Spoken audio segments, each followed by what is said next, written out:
খাগড়াছড়ির রামগড়ে বাঁশরী ওয়াদুদ ফুটবল টুর্নামেন্টের ফাইনাল খেলা ও পুরস্কার বিতরণ সম্পন্ন হয়েছে। শনিবার ২৮ ডিসেম্বর বিকেলে রামগড় সরকারি উচ্চ বিদ্যালয় মাঠে অনুষ্ঠিত ফাইনাল খেলায় রামগড় সম্প্রতি একাদশকে হারিয়ে চ্যাম্পিয়ন হয় দুরন্ত লামকোপারা যুব স্পোর্টিং ক্লাব।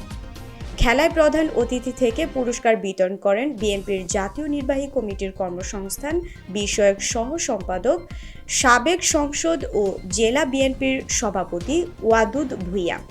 এর আগে জাতীয়তাবাদী যুব ফোরাম রামগড়ের আয়োজনে ১৬টি দলের অংশগ্রহণে মাসব্যাপী আয়োজিত বাঁশরী ওয়াদুদ ফুটবল টুর্নামেন্টের ফাইনাল খেলার প্রথমার্ধে রামগড় সম্প্রতি একাদশ ১-০ গোলে এগিয়ে গেল।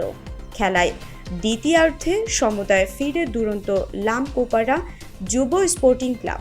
নির্ধারিত সময়ে ড্র থাকায় ম্যাচ গড়ায় ট্রাইব্রেকারে ৫-৪ গোলের ব্যবধানে দুরন্ত লামকোপারা যুব স্পোর্টিং ক্লাব চ্যাম্পিয়ন হয়। এ সময় রামগড় স্থানীয় বিএনপি ও এর বিভিন্ন সহযোগী সংগঠনের নেতাকর্মী ও ক্রীড়া সংগঠকরা উপস্থিত ছিলেন।